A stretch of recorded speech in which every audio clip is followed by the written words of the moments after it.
का स्वागत है। यूक्रेन में लगभग 4.5 साल से जारी जंग अब सिर्फ रूस और यूक्रेन के बीच सैन्य टकराव नहीं रही, बल्कि युद्ध के बीच चुनाव कराने की मांग ने राष्ट्रपति जेलेंस्की के सामने नई राजनीतिक चुनौतियां हैं वो खड़ी कर दी हैं। तो वहीं दूसरी तरफ ब्रिटिश ड्रोन के इस्तेमाल पर रूस की नाराजगी ने टकराव का दायरा और ज्यादा बढ़ा दिया है। यानी एक तरफ के मोर्चे पर मिसाइलें बरस रही हैं, तो वहीं दूसरी तरफ सत्ता और लोकतंत्र पर सवाल उठ रहे हैं। क्या युद्ध के बीच यूक्रेन में चुनाव संभव है? इस पर देखिए हमारी ये खास रिपोर्ट।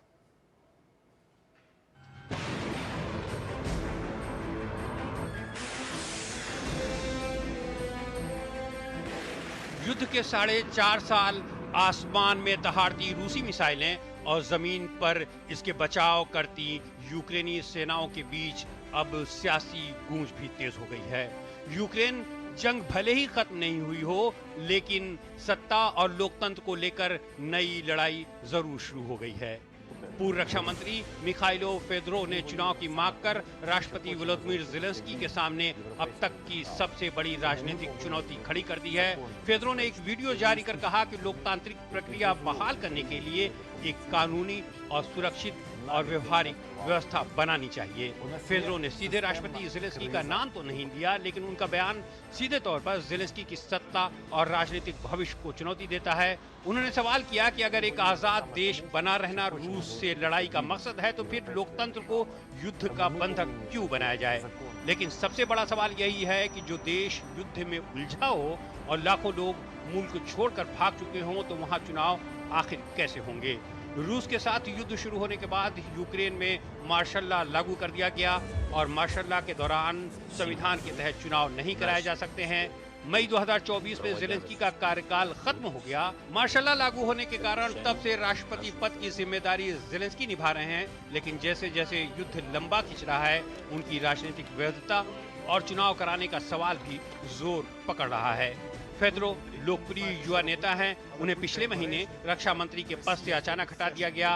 उनकी पद से छुट्टी को सेना के शीर्ष नेतृत्व के साथ मतभेदों से जोड़कर देखा गया और देश भर में विरोध प्रदर्शन भी हुए। हालांकि विरोधियों का कहना है कि चुनाव लोकतंत्र की जरूरत है, लेकिन युद्ध के बीच सुरक्षित चुनाव कराना बेहद मुश्किल है। अमेरिकी राष्ट्रपति ट्रंप भी पहले चुनाव का मुद्दा उठा चुके हैं। उन्होंने कहा था कि यूक्रेन युद्ध का इस्तेमाल चुनाव टालने के लिए कर रहा है। तब पलटवार करते हुए जेलेंस्की ने कहा था, चुनाव की सुरक्षा गारंटी मिले तो 60 से 90 दिनों के भीतर चुनाव कराए जा सकते हैं। युद्ध अब सिर्फ मोर्चे तक सीमित नहीं है। दोनों देश एक दूसरे के इलाके में सैकड़ों किलोमीटर अंदर तक हमला करने की कोशिश कर रहे हैं। यूक्रेन के लिए पश्चिमी हथियारों का समर्थन पहले से ही रूस के साथ विवाद का बड़ा मुद्दा रहा है। अब मामला ब्रिटेन तक पहुंच गया है। पहली बार हमलों में ब्रिटेन में बने ड्रोन के इस्तेमाल से रूस भड़का हुआ है। अंजाम भुगतने की रूसी चेतावनी का ब्रिटेन पर कोई असर होता नहीं दिखाई दे रहा है। ब्रिटिश पीएम ने साफ कह दिया है कि उनका देश यूक्रेन के साथ 100% खड़ा रहेगा। यानी यूक्रेन की जंग अब सिर्फ रूस और यूक्रेन के बीच नहीं रह गई, आने वाले दिनों में ये और भी भयावह हो सकती है।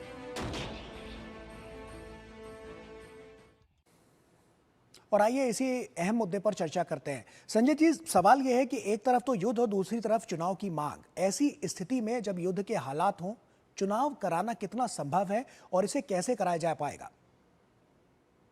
गौरव जी, बहुत मुश्किल चुनाव कराना ऐसी स्थिति में जब खासकर रूस ने टोटल वॉर ये सोच करके कि किसी ने, जैसे आपने बिल्कुल ठीक है, 4.5 साल हो गए, 5वां साल युद्ध का है, अब रूस को भी परेशानी हो रही है, तो रूस लड़ाई समाप्त करने में लगेगा। ऐसे हालात में इलेक्शन कराना बहुत कठिन है। चाहे जेलेंस्की बार बार ये कह रहे हैं कि यूएस, यूरोपियन यूनियन इनको एक तरीके से गारंटी दे कि वहां पे सिक्योरिटी और लोग आकर के वोट करें, पर आधे लोग तो वहां से पलायन कर चुके हैं, तो वोट कौन करेगा वहां पे आकर के? ऐसे हालात में बहुत मुश्किल है।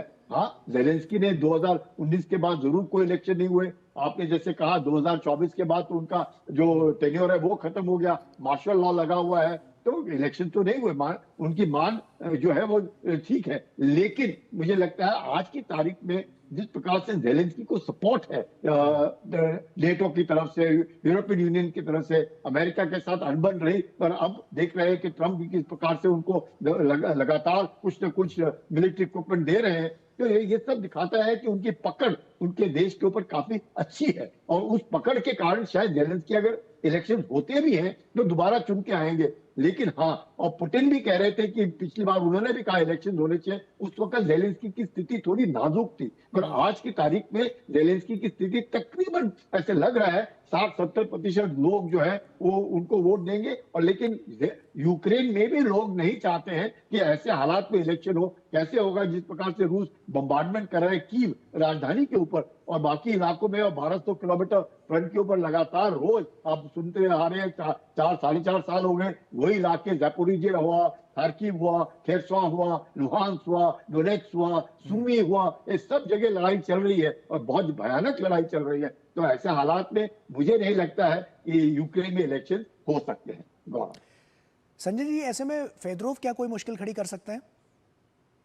तो हम देखो यंग है और उनके पुराने रक्षा मंत्री हैं, लेकिन उन्हीं को उन्होंने ही निकाला है, तो कहीं ना कहीं दोनों के बीच में अनबन जरूर होगी। और रूस भी चाहेगा कि जो भी आदमी कम से कम यूक्रेन में खड़ा होता है उसका जो झुकाव है वो रूस की तरफ होना चाहिए, ना कि वेस्टर्न नेशंस की तरफ। अभी जेलेंस्की जो है टोटली वेस्ट ओरिएंटेड है, उस मतलब वो चुनाव में भी उसी मकसद से आए थे। तो जेलेंस्की की पकड़ मुझे ऐसे लगता है अभी मजबूत है, चाहे वो defence minister, x defence minister खड़े हैं और उनके बरकला पे जो बात कर रहे हैं, लेकिन अनबन होने के कारण मुझे नहीं लगता है उनकी पकड़ इतनी मजबूत होगी जितनी आज की तारीख में जेलेंस्की की यूक्रेन के अंदर है।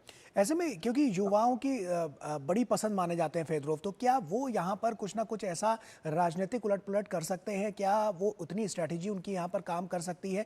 क्या आपको लगता है यहाँ के मौजूदा हालातों को देखकर, युद्ध को लेकर और जो मौजूदा स्थिति है और जो जनता चाह रही है उसको लेकर?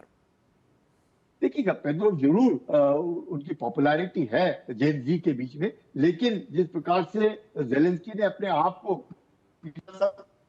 ये तो कॉमेडियन है, जोकर है, ये क्या करेगा, और उसने वाकई अपने आप को साबित किया। ये एक देश है, लोग उसके साथ हैं। जिस प्रकार से वो ट्रम्प के साथ खड़े दिखे लड़ते हुए भी, और यकीनन कि मैं यूक्रेन के लिए लड़ने के लिए तैयार हूं, और सारे के सारे ब्रिटेन का प्रधानमंत्री भी उनके साथ खड़े दिख रहे हैं, बाकी लोग भी चाहे कुछ भी कहें। मुझे लगता है पकड़ अब जेलेंस्की की अपने देश के ऊपर अच्छी है, लोग उनको पसंद भी कर रहे हैं। जिस प्रकार से वो रूस के बरखिलाफ लड़ रहे हैं वो भी एक काबिले तारीफ है, क्योंकि इतना मार खाने के बाद भी, 4.5 साल के बाद भी आप देख रहे हैं कि जेलेंस्की कहीं ना कहीं से सामान बटोर करके, अपने ड्रोन्स का इनोवेशन करके, से मॉस्को में हमला करके, तो मुझे नहीं लगता है कि इलेक्शन हो सकते हैं। लेकिन हाँ, सर्दी से पहले ये जरूर होगा कि मुझे लगता है ये साल आर या पार का ही होगा, और रूस जो है उसी के कोशिश बड़ी जबरदस्त हो रही है। तो ये वक्त इलेक्शंस का नहीं है,